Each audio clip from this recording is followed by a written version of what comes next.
Hello, everyone, and welcome back to the Coin Drop Podcast, episode number 69. I am one of your hosts, Russ, and joining me, as always, is Tim. Tim, how you doing this week, man? Oh, it's been another relatively uneventful week, other than Tuesday. I guess I say Tuesday. Last Saturday, if you'd watched, I had said that my wife was sick and not feeling well. And so Tuesday came around and she was still doing pretty shitty. So I decided to leave work early to take her to the ER. But things were good. Ultimately, she had the way the doctor said it was a little bit of pneumonia, which I thought was humorous. Yeah, that's a weird way to say that. He obviously meant a mild case. Like it wasn't advanced yet. But just the way he said it was funny. Yes. But she, got an IV and antibiotics, and she's pretty much good now. She's not perfect, but she's basically good. So that's good. Other than that, we got some blood work back for my 8-year-old. She's allergic to cats and dogs, which I both have, and dairy. No. So shit. Her celiac test came back, and she's good there. So that's good. I'm glad they ran that. That's the good one. Yeah. I'm glad. Let me tell you. Yeah, I know. That's the one. That was the one we were worried about, given what I know about you and myself and other friends and all sorts of other stuff. So yeah. Thankfully, that's not a problem. Yeah, that's very good to hear. Celiac has made life difficult. It made PAX difficult. Made it very stressful. I bet. Yeah. Golly, I didn't even think about travel when it comes to that. It's. I mean, there's a reason why we're going on a Disney cruise for it's part of Maury's birthday was today. She just turned 4, literally today. And part of her birthday present is we're going on a cruise at the end of October. The only cruise we can actually go on. Her birthday present? Yeah, I mean, we wanted to do a Halloween thing. It's hers and Faith's. It's a whole thing. It doesn't matter. Anyways, I'm messing with you. But part of travel as a celiac and as a daughter who's a celiac is the terror of food, right?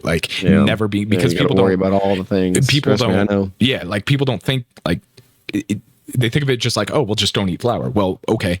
If somebody decides, it's not because it's parts per million, right? It's the smallest amount. So if somebody cuts fresh fruit on a cutting board that was previously used to make a sandwich, guess what? It's contaminated. It's so much more than just that Disney is the only cruise line out there, reasonably priced, that specifically calls out gluten safety and celiac. That's cool. So yeah, that's good to know. Yeah. So we paid out the ass, but because it's Disney, but at least I know I'll be not dying, and my wife knows our daughter won't be dying. So it's great. But I'm really happy to. Timothy, my 6-year-old, effectively had a celiac disease. Not disease, but a celiac diet, because we thought he was allergic to all grains. Yeah. Among other things. So trust me, I understand. Yeah, I know you do. I'm just telling mainly the audience out there, if you think that you might have a quote unquote gluten intolerance, please seriously get it looked at, because you could be killing yourself. No joke. It'll 100%. Cause cancer. It'll cause diabetes. Blood work. Yep. Get it checked. Yep. You will feel so much better. Life will be harder only because life was so easy when it comes to food. Oh, dude. But you will be so much better, I promise. Absolutely. I've lost 30 pounds.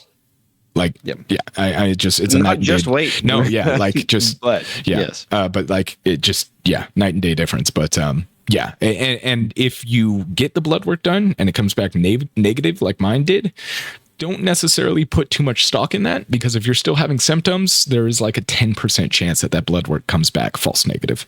So I'm actually going to be doing the celiac challenge to actually get my diagnosis next year, which is poisoning myself for 6 weeks so that they can run a scope down my intestines and pull out a piece of my gut and go, yeah, no, you have it. So that'll be. You're basically doing an elimination diet with an actual test on top of it. Yeah. I have to literally poison myself and eat all the food that I haven't eaten so that I can get that confirmation. It does. It sucks a lot. It's going to be a miserable 6 weeks. Shit, but you will get results. I will get results. Yes. Speaking of results, we got results. Hey, not a bad segue from last week's episode where you mentioned and I mentioned that we might see the PS5 Pro announced this week. We did. And we sure as hell did. And it's unfortunately broken. Go ahead. Say it's unfortunately broken your record. And my more than 10-year record. Yeah. For those of you who somehow don't know, the PS5 Pro was announced last week, and it's been making the rounds everywhere. So I'm surprised if you don't. It's $700. It hasn't just been making the rounds. It's like the only thing talked about. Yeah. And from positive to middle ground to negative to fanboy, everyone is talking about it. There's so much misinformation out there. But yeah. So let's talk about it, right? We know the price tag is $700. We know that's a gut punch. And that doesn't include a stand, and that also doesn't include a disc drive. Can anybody we've talked about this before, and man, it really takes me back to PS3 days. This is exactly what I was concerned about when Microsoft said that they weren't going to be doing a mid-gen refresh, was Sony now cornering the market and being able to go, well, if you want to play video games, you're going to pay our prices. Here you go. And we're kind of seeing that. That's the one thing that I'm not sure on. So like I have pretty strong opinions when it comes to all of this, except for that. That's the one thing that everyone keeps bringing up. And the only reason why I'm not sure about that is because this is intended to be just like the Xbox Series X and the PS4 Pro. The last gen, mid-gen refreshes. Right. They were intended to be that enthusiast platform. Even Microsoft said it so many times. This platform is intended for the people that want the absolute best of the best. Sure. They're willing to pay that premium price. They want the best that they can get. That's obviously not PC, because of course they could spend twice, 3 times as much and get something better. But I digress. It's intended to be the enthusiast's premium console that is obviously more than what a typical console would cost. I do agree with that. Sony hasn't used that wording, but I don't expect them to go, well, people bought a PS5 Pro and go, well, we can make the PS6 base model 600, 700, 800, 900. I don't expect that. That would be stupid, because all they would be doing was be pricing themselves, like someone at my school. Me and him had not necessarily an argument, but a conversation about this. Sure, yeah. We had a conversation about this. I don't expect them to price themselves out of the market, because that would be legitimately retarded. Like, that would be the dumbest thing they could possibly do. If they're going to make a console that's so expensive, you might as well spend a couple $100 more and get a PC that's ridiculously more capable. That's dumb. So I can see them maybe releasing a PS6 at $600. I can maybe see that. Sure. But that's the absolute and utter highest price they would ever release a base console for. If I'm being honest, it feels like Sony is taking a page from Microsoft in the best way possible.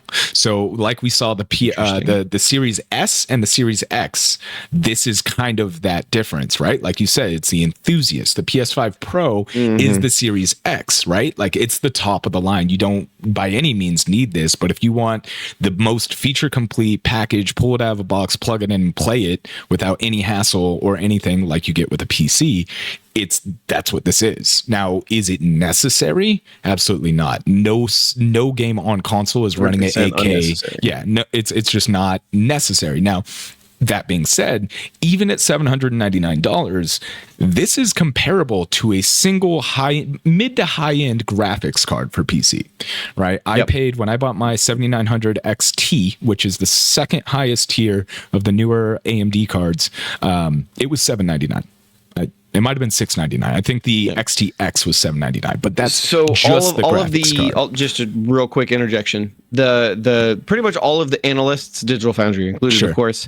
Got to mention them. That's our penny for the day, right? I actually told John Lindemann that the other day. It's like, we mention you every episode, so you give us some credit. Basically, this is the PS5 Pro is basically a 6800, not an XT, but a 6800 graphics card. Although it does have some features in it that the 6800 doesn't have, so it's kind of like an in between. Yeah, I mean, it was built. It's very custom built in a lot of ways, and so there is no like exact comparison on the graphics cards for PC. So it becomes really hard to make a quote comparable PC.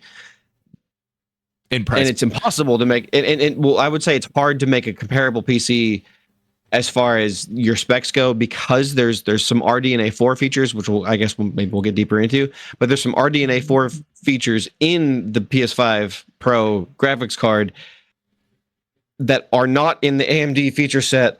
It becomes sort of confusing if you don't know all of this stuff without getting too deep into it.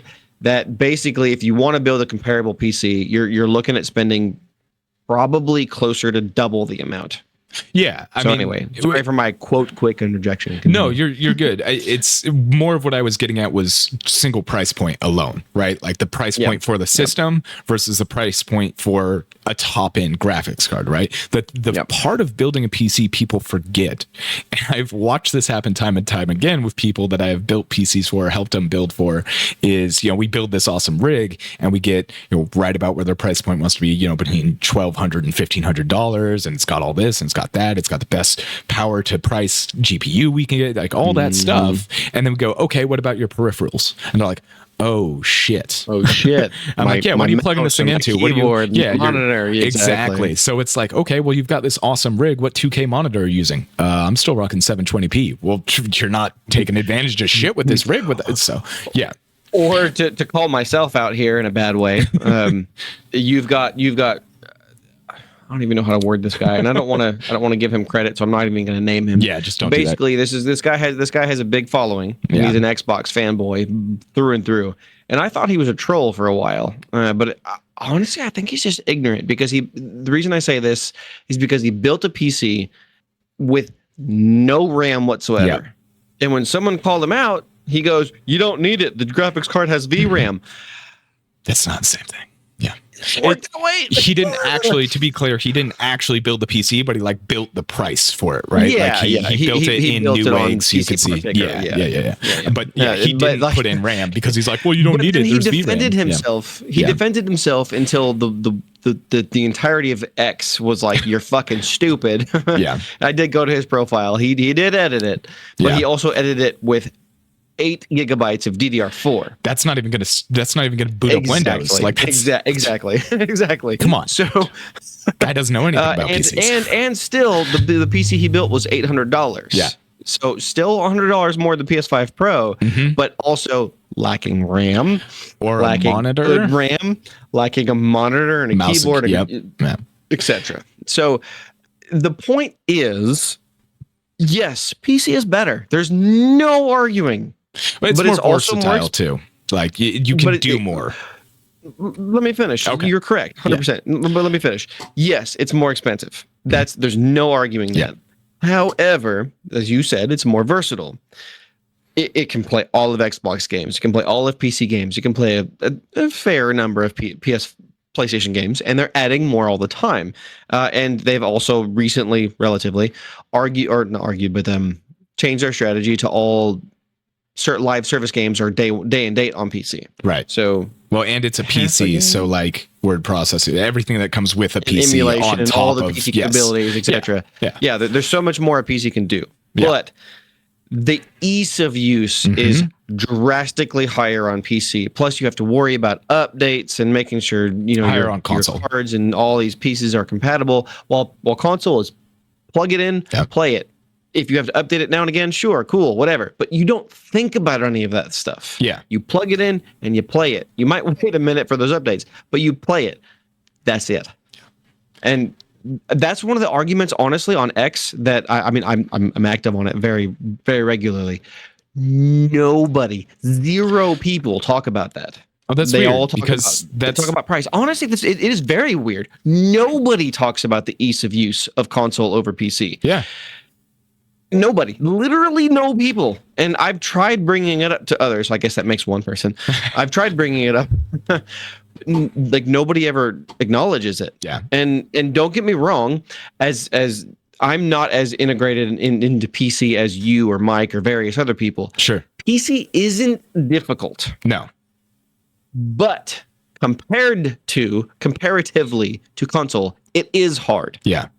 Console, you just pick it up, turn it on, and you play. Exactly. PC, and that alone will deter people, which is the reason why I think that consoles will probably always be a thing. Yeah, absolutely. absolutely.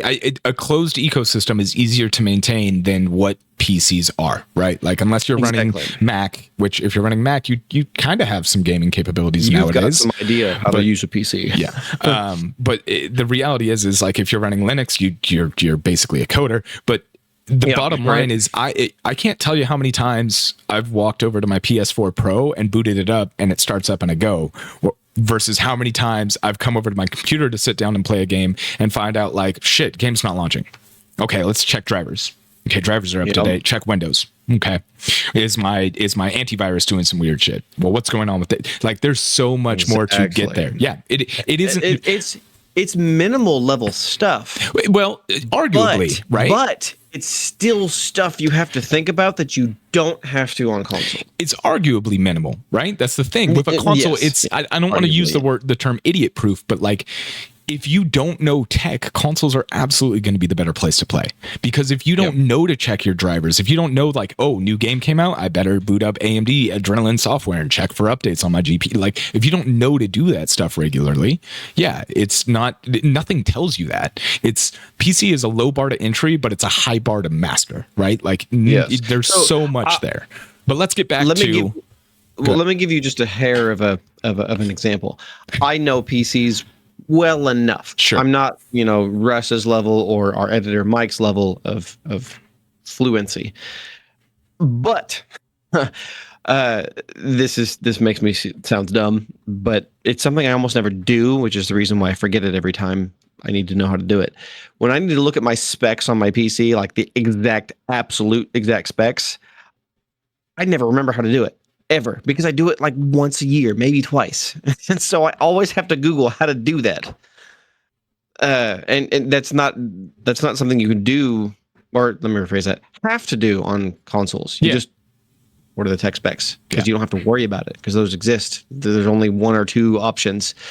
But I guess I digress a little bit. Go ahead. Yeah, that's just, I want to get back to PS5. Just the hardware in general. They're upscaling tech, right? So the PSSR. PSSR, yeah. Have they shown anything off for that beyond just like, oh, well, we're doing upscaling and this and that? And like, does it actually work the way they say it does? Because I'm notoriously a proponent for fuck AI upscaling. Yes. I can't stand it. You don't like it. Yeah, I hate it. Run it at native and leave me alone. But have they talked about how well it works? Have they shown anything that I know they said that there's multiple games that they've given the DSSR or PSSR treatment to? Ghost of Tsushima being one of them, and a bunch of others. Have they shown actual gameplay? I think they talked about Ghost of Tsushima actually. Did they not? I could have swore they did. No. Maybe it was Spider-Man. I don't know. Let me step in here. Sure. I've watched a lot of videos from Digital Foundry to Random No Names to tech geeks that really break it down in a very non-biased way. PSSR is PlayStation Super Spectral Resolution. Right. Basically, it's DLSS. It's not FSR, which is non-machine learning. It's a algorithm that takes the frames by frame basis to make your resolution. It assumes what the next frame is going to be, and therefore it gives an idea to the next frame of what it should look like, so it can then upscale it. DLSS, however, uses machine learning. It uses AI. Mm-hmm. And so it takes what's currently on the screen and it does the same thing as FSR, but it uses an AI upscaler to then make it a better resolution. There are some artifacts to that, meaning some things that make it look worse, but overall it's better. Yeah. And so the reason I explain those two is because PSSR, it's not exactly 100% clear exactly how this tech works. Sony hasn't laid it all out yet. They haven't explained everything. They've explained enough to convince, say, Digital Foundry and myself and many other people that it's a DLSS competitor. Sure. Because FSR exists on console already. FSR 3 exists, frame generation exists, all this stuff exists already.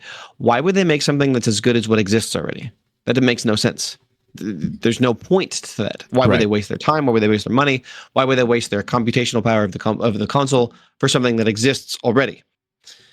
PSSR, if I'm not mistaken, will be a PS5 Pro exclusive feature. Yeah. It won't be available on the PS5 base model or whatever. And so anything less than machine learning, and they've also, honestly, I stated this on X, and I'm pretty certain I'm correct, but I didn't verify myself. Sure.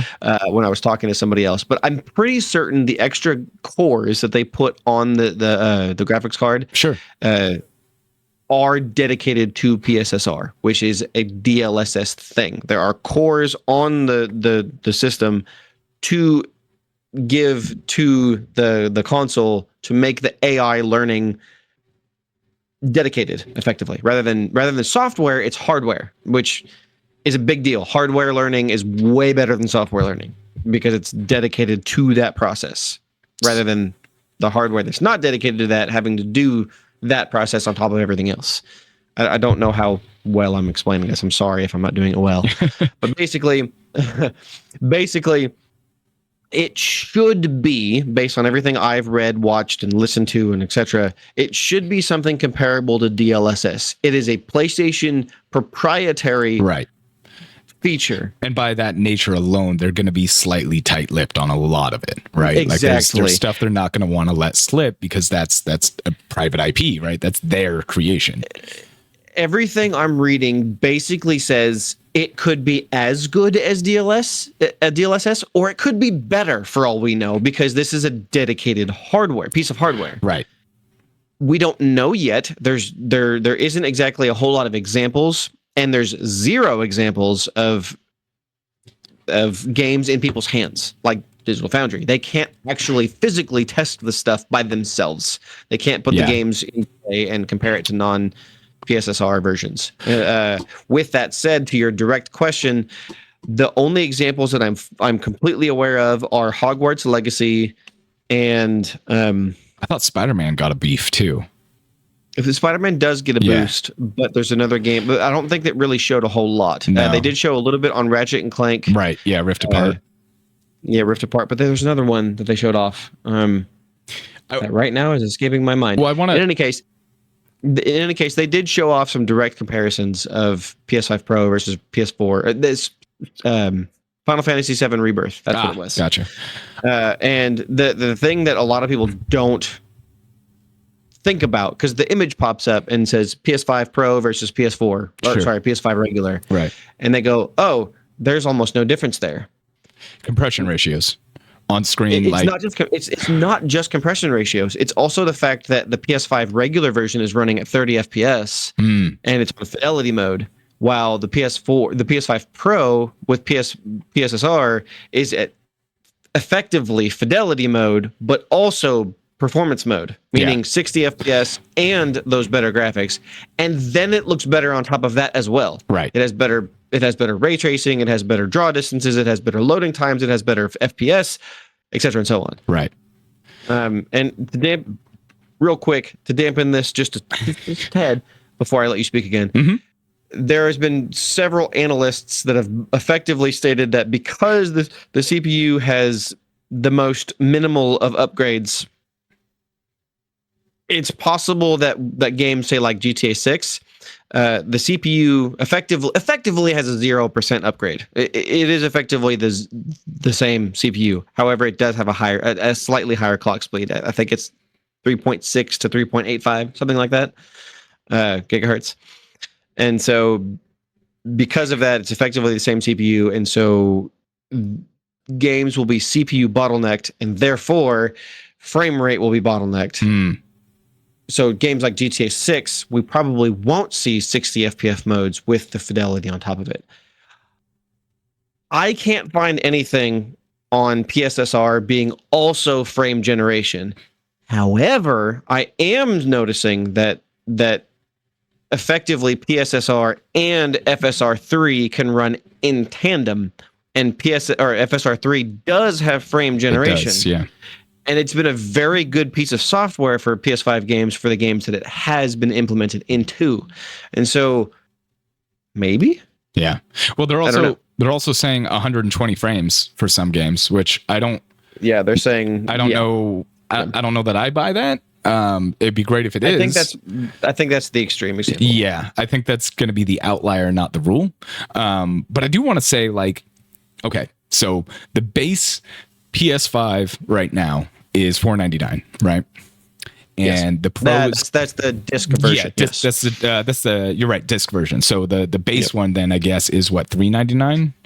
No, it's $449. $449 for the non-disc version. Yes. So this is effectively $250 more than that, right? The Pro. It's because it's $250 more than it's $250 more than the discless model. Right. That's what I'm getting at. So we're just sticking with the discless for now. Okay. Because I'm only comparing this for a reason, right? So sure. Yeah. They're saying that this is a 45% power increase over the current PS5, which price per PowerPoint, because as a PC nerd, that's what matters to us, right? Like when you're building a PC, you want to make sure you're getting the most power for the most amount of money, because it's a bell curve, right? Like the more power you get, there starts to be gaps there. And then when you get to like, okay, am I going to buy an RTX 4080 or am I going to spend the extra $1,000 and get an RTX 4090, right? What's the power difference there? A 45% power increase for effectively less than $300 is a pretty huge jump. Huge jump. To put it in perspective, most PCs like that I have built, if I'm gaining 15% or more, I'm usually looking at bumping. Like my cutoff is about 15 to 20 based on like, well, okay, $200 is going to get me an extra 20% power. That's, a very easy metric to go, okay, well, that's $10 per percentage, right? So that's worth it to me. So it's a ratio thing. And when they said 45% power increase, I'm like, for fucking 200, what? That's crazy reasonable. It's like when you compare it by comparison. When you compare it to that, it seems more logical, but you still have that massive price tag of like $699. And I get the console world not thinking of it that way. Like I totally understand, right? My brain is wired to work that way because I've worked with PCs for so long that's how I add those numbers and make reason. Do I think I'm personally going to go out and buy this day one? I don't know, man. I've had mixed feelings. I was hoping to see more 120 frames, more than just like we're guaranteed to hit 60. But I'm a frame junkie, right? That's part of being a PC master race kind of guy. What are your thoughts, man? I want to talk price, and then I want to move on because we've been on this for almost 30 minutes. Been for a while. What are your thoughts on, are you going to buy this day one? Are you going to try to buy? I mean, it's a big price. You can trade in your PS5 and then cut some of that price down or try and sell your PS5. But obviously now that the PS5 Pro's been announced, there's going to be a flood of those on the market. What are your thoughts? What are you thinking of doing? All right. So let me run you through a short timeline. Sure. I alluded this to you before the podcast, but my thoughts changed rather rapidly after the announcement. After the announcement, I was at work. So it went live at like 3 hours into my shift. And so during lunch, I watched it and I wasn't happy. I was like, cool, all this new stuff, $700. Fuck me. Yeah. I don't have the money for it. There's no way I can do this. I want it, but it's not worth $700. And then I started to think about it. I started to see posts on X. I started to watch articles. I started to watch videos, et cetera, and so on. And I started to really think about it, especially from a PC standpoint. Sure. That improvement over the GPU, the PSSR, which is effectively DLSS, in my mind, that's the way I'm currently thinking about it. Based on everything I know, I believe it's that. We'll see. But anyways, after thinking about what could be, doable with the PS5 Pro over that, and I've always been, I want the best of the best, even if I don't have the money for it. I want it, which is why ultimately I think I was upset about the price. Not because I was wrong, but because I want the best, and $700 is really hard to ask, especially when I have to spend an additional $80 to play the majority of my library. Right. So, with that said, I was disappointed mostly in the fact that I don't have the money for it. And so I started to think, what can I do here for pricing? Also looking at the specs and what it's capable of, what a comparable PC could do, or rather what a comparable PC would cost. It's probably the better thought process. Looking at, I mean, hell, I forget his name, but the bald guy from Digital Foundry, he was actually talking to someone from IGN, and that guy, they were having a conversation about the PS5 Pro, and he goes, So if I was to build a comparable PC to PS5 Pro, how much do you think it would cost? And in short, he goes, honestly, quite a bit more. Like a lot more. And like there's almost no way to do a 1x1. But anyways, my thought process is at this point, GameStop will allow me to pre-order a PS5 Pro on the 26th, which is Thursday next week. Yep. And I might be willing to sell my PS5 current disk drive on the 26th and go without for well over a month because I'm not going to be guaranteed a PS5 Pro on day one, even if I reserve it that day. Like I'm thinking about leaving work as soon as they open so I can sell my PS5 and reserve a PS5 Pro. That way I can be one of the first people to do so. Yeah. And still that won't guarantee me one of those day one because they don't know their allocation limits. Right. They don't know any of that stuff. But I want one because I want this better tech. I mean, I'll be 100%, like 100% honest with you and everyone else. I've looked at all the images that are available. I've watched the video footage, and in stills, yeah, sure, you can notice the difference if you're really looking for it. Like if you're really looking for it, yeah, you can notice it. But in motion, the vast majority of the time, you probably won't see that because most people don't care. Yeah. The frame rate is probably the most important thing. And honestly, I don't play in performance mode. I play in graphics mode. Sure. Which is probably why I want this more than the others, because this is performance and graphics in one effectively. This is kind of how they're yeah, you can push it further by putting it in performance mode over quality mode, but their quality mode is basically better than the current PS5. Yeah, you're getting both performance and quality in one. Right. I'll be 100% honest. I don't expect the developers to respect that, and I expect them to push the graphics way too far, and therefore the performance and graphics modes are still going to exist. You have to choose between one or the other. I don't expect whatsoever for that mode or those modes to disappear. I at all.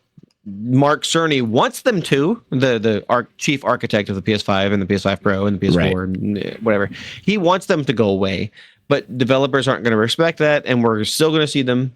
But if you were to compare PS5 and PS5 Pro versions, you will see those differences. And I want it. All right. $700 is a difficult ask, especially for me right now. But I'm willing to sell my PS5 and be without a PS5 Pro PS5 for over a month in order to get it. Sure. I'm literally looking at things I can buy for cheap and then sell. Do some side work, man. Doing more. Exactly. Yep. Side work. Exactly.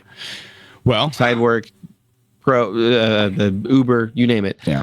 I want one, and that's just because I've always had the best consoles that are available, and to lack that now, even at a higher price point, I don't really see that being a negative for me. To add a tiny bit of depth to this, the majority of the reaction to this has been negative. It's been 85-15 roughly negative. 85 negative, 15 positive. But the funny thing about that was when you look at the PS4 and the PS4 Pro, I don't know what their positive and negative ratings were, but the sales were roughly 14% were PS4 Pro sales. Of all PlayStation 4 sales, roughly 14% of them were PS4 Pros. So basically we're tracking 100% the same as PS4 generation. Yeah. And so I fully expect the PS5 Pro to be right in line. And I'm pretty sure Sony expected exactly what's happening right now. Probably. And so this is their way of not testing the waters of the PS6, but preparing for what the PS6 will be able to do. Because actually NVIDIA recently stated that graphics basically rely on DLSS at this point, and DLAA and all these other technologies. AI is 100% required. Sony is now finally jumping in that game. I don't think Microsoft is yet, and if they are, they haven't really stated yet how they're doing that. My point is Sony's jumping in that game so they can compete, and clearly they agree. because they're implementing it into a current mid-gen refresh, and which will obviously be implemented in the PS6. And so we do need to move on, Tim. We've been on this for almost most of the episode. I can talk forever about this. I know you can. I'm sorry. I don't want to cut you off, but yeah. No, you're good. I'll say a couple more words. Yeah. Of course, they're going to do this, and I want to be part of it to see what they can do to also give them more data to make the future generations better. Nice. Well, when you do get one, because I know you will, we will definitely have to have your opinions on it once it comes out. But let's talk about something else that has come out that we've got some great opinions on. Man, I'm killing it with the segues today. Let me shut up too. Yes, brother, you have committed heresy. Now join me on the front lines as we talk about Space Marine 2. Yes, it's so much fun.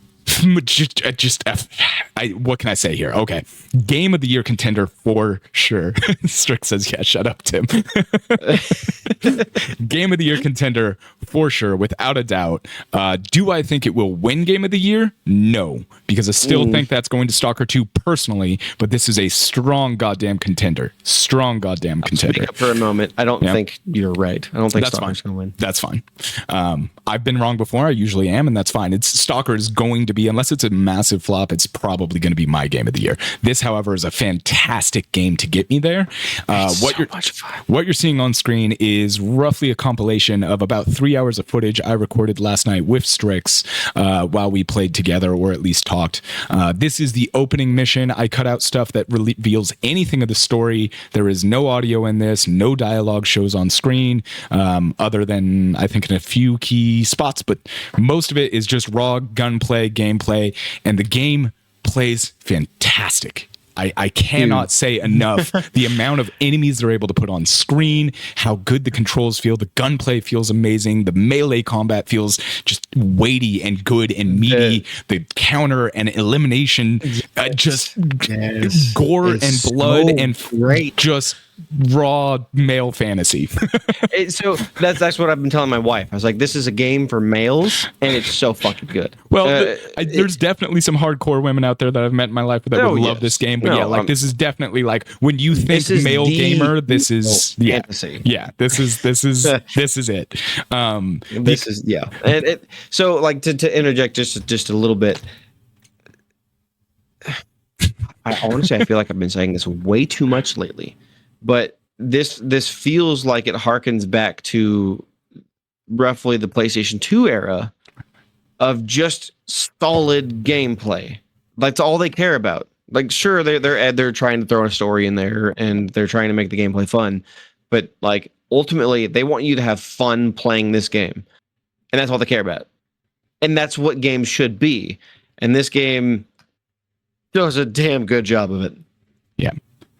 I'm noticing that my footage slowed down for some reason. It rendered and it's kind of chugging. Oh, yeah, no, it is a little bit. So You're right. I'm going to speed up the footage a little bit. Whoa, what the hell is going on? That is really bizarre. I don't know what caused that. So you're watching the footage in slow motion now. Just enjoy the gameplay. Yeah, I guess you get to watch it a little bit more interestingly. Anyways, I will actually just jump this to maybe in here somewhere. It doesn't matter. 100% agree, Strix. This is definitely a game of we're here to fuck shit up. Yep. Yeah. 100%. Yeah. It is fantastic. If you did you play on mouse and keyboard, Tim, or are you playing with a controller? I'm on PS5. Okay, so you're playing on controller. Mouse and keyboard controls feel really good, but they're very different. C is your counter button, and then you got E for eliminations. It's a very different style of combat. The mouse wheel, you click in the mouse wheel to aim, and then scroll up and down to zoom in and out, which I don't know why no other game has done that before. Feels so much better, right? So like on a mouse, your left click is your melee, your right click is your fire, but you can only fire when you're, I'm sorry, I might have that backwards. Right click is your melee, left click is shoot. It feels very different, and it takes a minute to get used to, but man, once you get it and you can like roll those combos into the executions and just, it's so fun. I do have to interject. Brother Strix here called me out and said that I spoke some heretical words against the Emperor. No, I didn't say anything else was bad. I stated that the game was pure fun, and that was what they worried about the most. Yeah. Yes, the storyline is so far rather engaging. I've only played the first few missions. I sadly, as I mentioned, my wife was sick, and so I was busy. But I had to debunk you there. Sorry, Strix. Anyways, the story is great. You have the option to play story mode, right? Which is through the eyes of Titus, who is the character from the first one. Yes. Yeah, you actually play them in the first one, which now I need to go back and play the first one because I thought the first one reviewed horribly, but it seems like it's got mostly positive reviews on Steam. So who the fuck knows what's going on?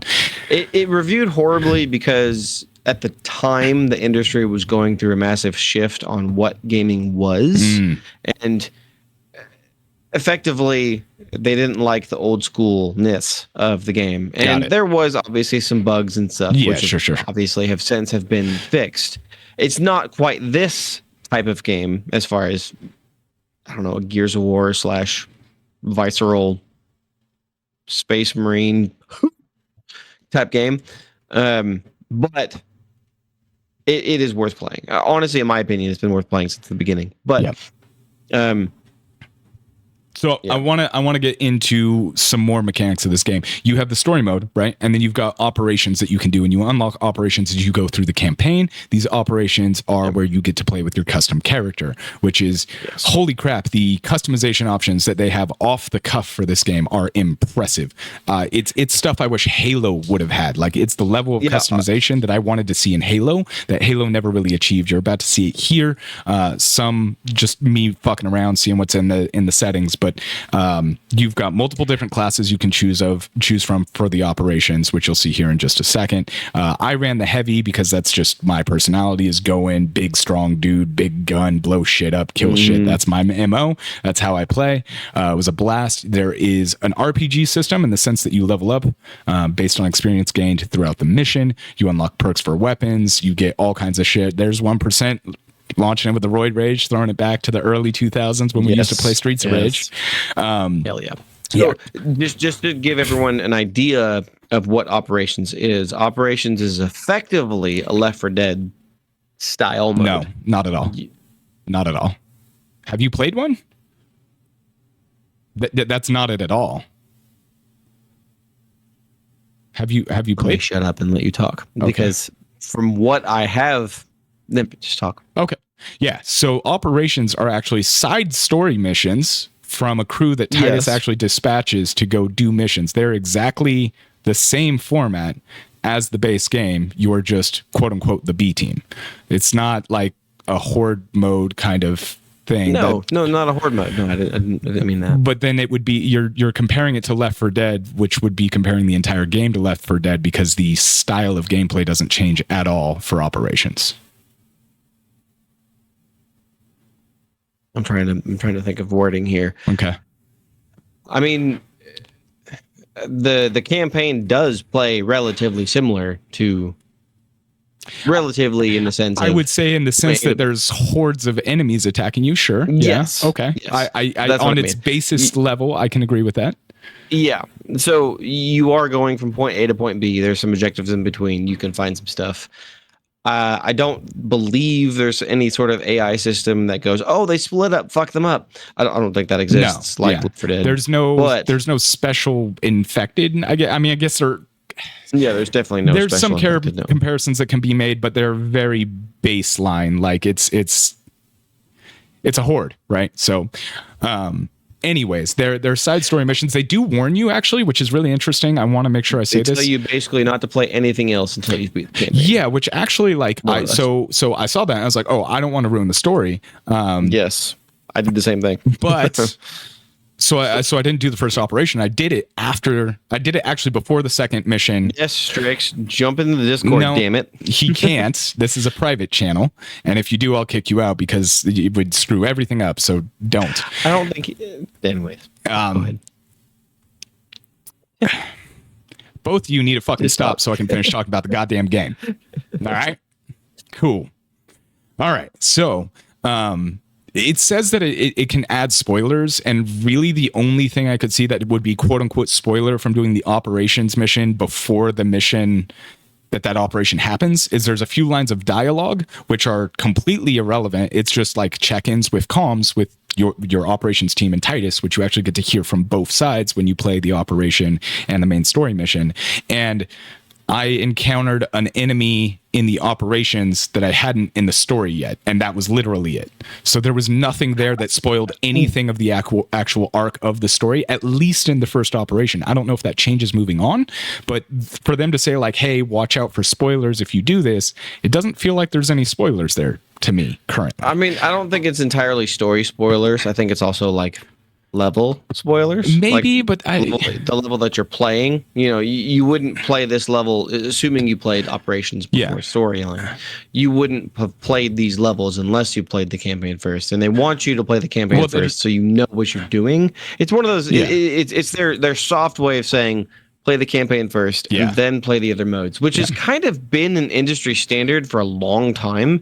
They want you to play the campaign first because they want you to familiarize yourself with what the game offers, right, and then jump into multiplayer or other features. But the maps you even play, go ahead. We've seen over the course of the history of video games, a lot of people don't give a shit about campaign, and so I think this is their subtle way of saying play campaign first. Either way, the operations are actually completely separate maps from the base game too, so that's also like it's not map spoilers. You're not playing on the same maps that Titus is on. Like it's specifically like it's legitimately a secondary story to the main story. Like it's very cool the way they did it. Anyways, they did a good job. The game is 3-player co-op, and they settled on 3-player because 4-player would have broke the internet. Basically, it just would be every video game is moving to 3-player co-op these days. I kind of wonder why, but this actually like lore reasons, squads I guess in 40k lore are usually 3 Marines.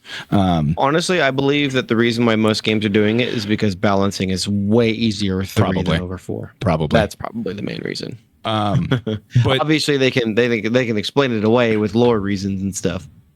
But I'm pretty sure it's because balance. Strix corrected me here. He said it is the same map, just different sections of the map. My mistake. Yes. I thought they were completely separate maps, but like the same overall region. So my mistake.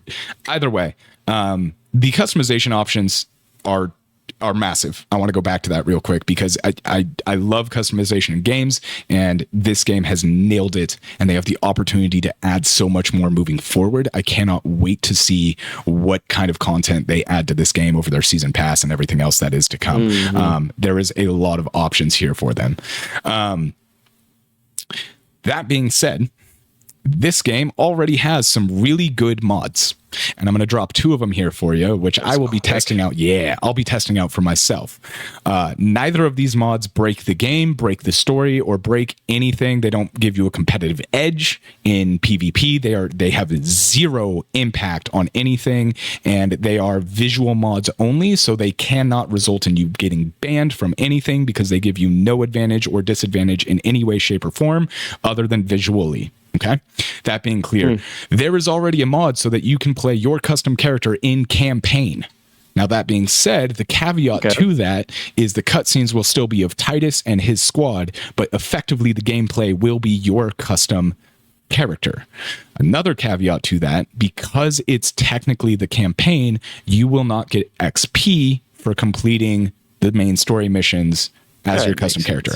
It's the limitations of the game currently. I'm sure they could write the code in there for that. So, in fact, the mod maker had actually mused about how he might be able to, in the future, update the mod so it gives you a little bit of XP per monster killed, right? So, there is potential to do that in the future. Per Tyranid killed. Tyranid, whatever. For bugs. For the Emperor. Yeah, for the Emperor. Kill them all. The second mod I'm a big fan of because this mod is something that is both of these mods are super easily installed and super easily disabled. No issues, really. Like you change a couple of file names, back up a couple of files, drop some stuff in there, you're done. Incredibly easy. Easy peasy. The second mod instantly unlocks all cosmetic armor and stuff like that. Doesn't give you your perks for your weapons, for your character, anything like that, but it makes it so you don't have that grind of having to complete hundreds. I think it's like 80 is the top gear, but a ton of operations. So as you play the game and you complete operations missions, you unlock more gear. I think the highest requirement is completing 80 operations to unlock this gear. So you are grinding and grinding and grinding to get that gear. If you're a busy parent, if you don't have a ton of time to play and you just hold on, Tim, just hold on. Let me finish. If you don't have a ton of time to play and you just want to make your Space Marine look like a total savage, this is the mod for you. On top of that, when you disable the mod, anything that was still locked, anything that was locked previously, all of your operations count. Anything that was locked goes back to being locked, but everything you've earned is now unlocked. So you can still aim to unlock that stuff. You're still working towards that total unlock, but it allows people like you and me who are busy, and let's be honest, I'm not going to complete 80 operations. I'm not. It's just never going to fucking happen. Yeah. It allows us to have our Space Marine look like total fucking badasses without like, okay, I got to grind on this game for 900 hours. But do I get the statistical benefits from that, or is it just? What do you mean? This is it just solely. Yes, this is solely the cosmetic items. This is not the perk upgrades. It's solely cosmetics. It specifically says. That was why I was like, It does not give you any physical perks. None. Okay, good. It's solely cosmetic. And so those are two mods. I can look like a badass while being a lazy fuck. Yes, by being a heretic to the Emperor. A video game lazy fuck. Right. Real life, not lazy fuck. But yeah. Like that's the reality, right? It's like we're busy people. So being able to have those perks and look as awesome as you want to look without having to grind hundreds of operations is kind of nice. Stupid amounts of gameplay. Yeah. And I mean, it's great because that's part of the replay value there, right? Is those cosmetics. But at the same time, dude, I got other fucking things to do. You know? So like as an example, I've been playing Stellar Blade for the past several weeks. I haven't played it since this game came out. And I was thinking earlier, I was like, fuck, I've got my controls. My mind is set around the controls of Stellar Blade. And when I picked this game up, I was struggling with the controls for a minute. I was healing on accident. I was throwing my I forget what it's called, but for me, a triangle button, that little gold thing in the middle. I don't remember what it's called at the moment, but where you like heal yourself and go into rage mode or whatever. Oh yeah, their fury thing. Yeah. Yeah, that thing. I kept pressing the wrong buttons because I was thinking Stellar Blade, and I'm like, well, damn. Yeah. Wrapping my head around it, and so you lost where you were going with that, didn't you? Yeah. No, being an adult, having no time for these things, but wanting to play them all becomes difficult. So I understand why you're saying, fuck it. Let's just make myself look like a badass, even though I haven't effectively worked for it, because I want to be there. Yeah. The reality is I don't have time and I will never get there. Exactly. And I want to have those cosmetics. And if it's not breaking the game, if it's not giving me any physical upgrades I haven't earned, what's the fucking harm? Exactly. Yeah. It's solely cosmetics. So those mods, for anybody who's interested, I will make sure they are in the link for the description as well. They're on Nexus Mod Manager. Again, I guess I should clarify because of like, mods are now on consoles. They're not, but it's okay. These are solely PC mods. You need to be a PC master racist. Oof. Yeah. I mean, that's a bad way to say. Damn it, dude. That's like 200. Oh my God. I was thinking for a blip there, it looked like mods were going to be on console, and then you said racist. I'm like, master racist. Fuck it. These are that's how I'm going to refer to all PCMRs now. You're a PC master racist. That's what you are, you fucking asshole. Yeah, because most of them act that way. Yeah, well, I will be fair. You're right. They do. But anyways, these mods will be linked in our description for you guys if you want to download them and check them out. There's obviously other mods, reshaders, things of that nature. There will be more. I'm excited to see where this game goes. I bet you Henry Cavill's playing the hell out of it. If you are, bro, hit us up. Let's get on the squad. Let's run some triples. Henry, please let me know. I'll play with you. Yeah. I'll teach me the Warhammer. To play with you. Teach me to Warhammer.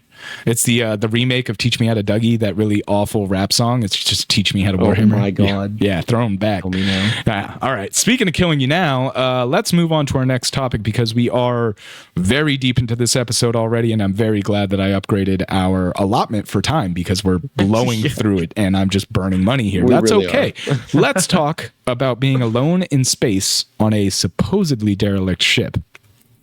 This is Stasis. This is not a new game. This game has been out for quite a while now, and actually one of our patrons brought it to our attention, because the creators of this game have since moved on from this and made multiple new games, including I don't know if it's a sequel or if it's just another entry in this genre. Stasis, I think was it Boneworks? Bone something. Boneward? Bone Lab? Bone Lab's another game. I don't remember what it is. They've made another Stasis. I should have double checked that. Stasis is a sci-fi isometric point-and-click adventure horror game where you play as, let me get his name here, John Marichek, as he awakens from stasis, hence the name, on a seemingly abandoned spaceship, and you have to solve puzzles, figure out what's going on, and basically survive. It's a point-and-click survival horror game in an isometric camera. And I don't know how I didn't know about this, because this game looks freaking amazing. It released in 2015 on August 31st. The developer is The Brotherhood. Their sequel follow-up game, I believe, is Bone Totem. That's it. Stasis Bone Totem. So the reason we're bringing this game up, that's almost 10 years old at this point, they're going back to retouch the game. People still buy this game. It reviewed incredibly well when it released, and they're going back to retouch it to give it native support for the Steam Deck, as well as just a general touch-up, right? Which is really cool, because you don't see that for older games very often. Doesn't happen very often. Yeah. And to see a point-and-click get Steam Deck support is very cool. So I'm very curious to see how they implement that. But it's a small dev team, if I remember correctly from what I read from our patron. They're two brothers based out of South Africa, and they do a lot of the work themselves. They also contract out some stuff occasionally, and the game is relatively cheap. Right now, Stasis is on sale for $3.99. The base copy is $7.99, not on sale. The deluxe edition is $9.99, not on sale. It constantly goes on sale from what our patron says, and if you like sci-fi horror, like, it gives me Dead Space vibes. So, I'm interested. From what he said, it does have some very difficult puzzles, to the point where the devs even acknowledged that some of the puzzles were probably a bit too hard. But outside of that, I mean, it looks really cool. Too hard, or are you just dumb? Well, it could be I'm too dumb, but I haven't played it yet, so I don't know. But Rock Paper Shotgun said it was fantastic. Kotaku reviewed it well. IGN gave it a 9 out of 10. So one person there matters. I'm gonna let you figure out which one.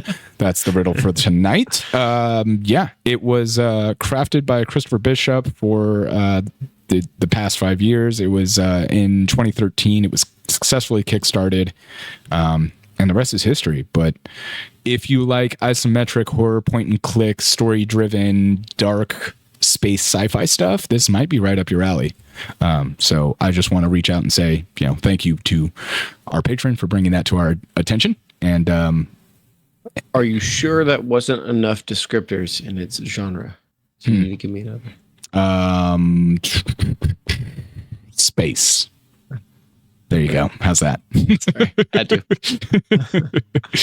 But yeah, that's Stasis. And speaking of horror, let's talk about another indie. This one is new, and I don't think it's out yet. This is Hordes of Hunger. And another patron, Strix, actually brought this one to our attention. He shared this for us to talk about.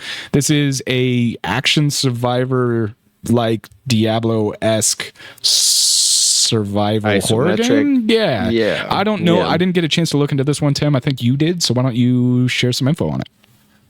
So to start with, their brief explanation on Steam is vanquish an onslaught of monsters in this 3D action survivors-like from the creators of Blood West, which I'll be honest, I don't know what that is. Yeah, I'm not too familiar with that game. Yeah, this says take control of Mira to defend your homeland from a living hunger. Wield powerful weapons and abilities and save others from the advancing hordes.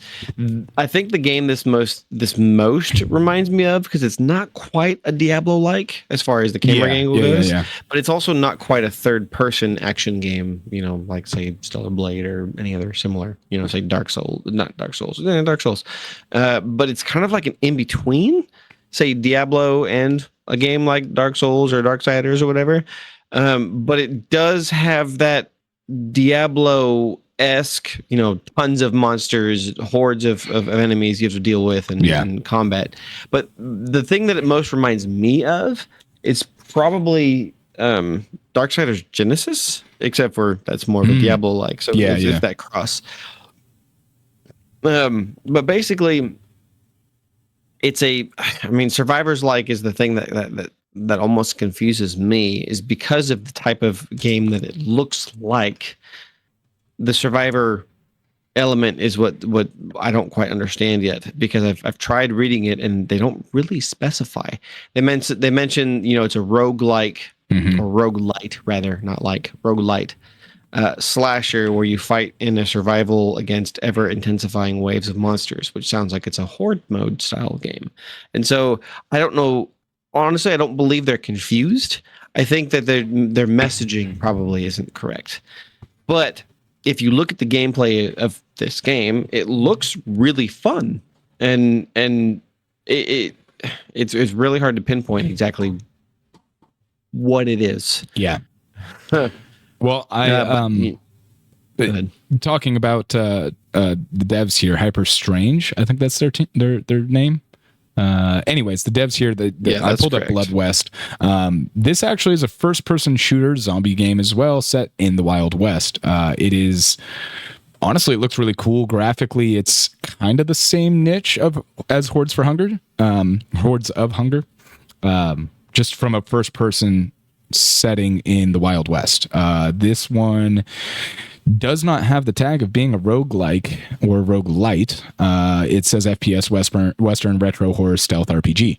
So Blood West actually looks really cool too. If you guys want to check that one out, it is on Steam for $24.99. But yeah, the Hordes of Hunger is not out yet. Doesn't have a release date on Steam. I don't know if it's coming to console, but Strix does say it kind of reminds him of Diablo meets Dark Souls but with Fable 1 feels. And I can see that. I can see like a Fable kind of fighting combat and yeah, it could be really cool. I'm interested to learn more about it. Always interested in roguelikes. One Strix and I have been playing is Barony. It's a game from about 9 years ago. We talked about it very briefly on the PAX episode at the end. Very fun roguelike game.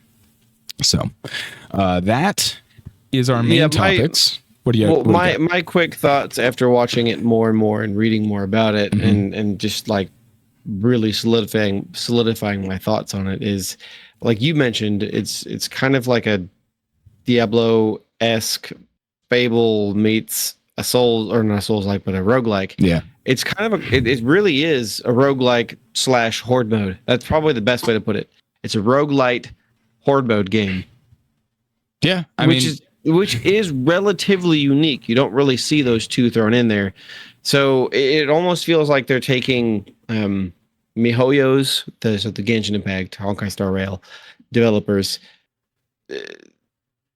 When in between waves, they give you this option to choose buffs, basically, for yourself or for defenses or whatever, to where you can, survive better against the enemies. And so it's kind of its own unique genre. Yeah. It's kind of hard to place, but the game looks really interesting. If you go look at it on Steam, I don't believe they've announced it for any consoles, like Russ said, and it's one to look into for sure. So with that, let's go ahead and jump into our quick fire segment for the night. And Tim, I don't know if you wanted me to hit mine first. I don't think we ever figured that out in the order. If you want to hit, okay. Go ahead. So the first topic we have for quick fire, again, these are going to be super fast topics. There was a Halo Mega Bloks game that got canceled, and god damn it, I'm mad about it. Footage of it just recently got posted online, and the actual vertical slice, more or less, that they have made of the game that is playable is now downloadable. It is called Project Haggar, Haggar, and it's Lego Halo, but because Lego partnered with Mega Bloks, it's Mega Bloks. Roblox. Sorry, no, Yeah.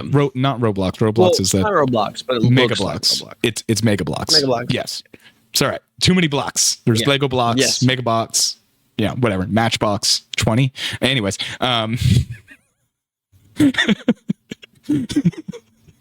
I think I just killed Tim. It looked really good, and it's another. We talked about it last week with Phil Spencer passing on great opportunities.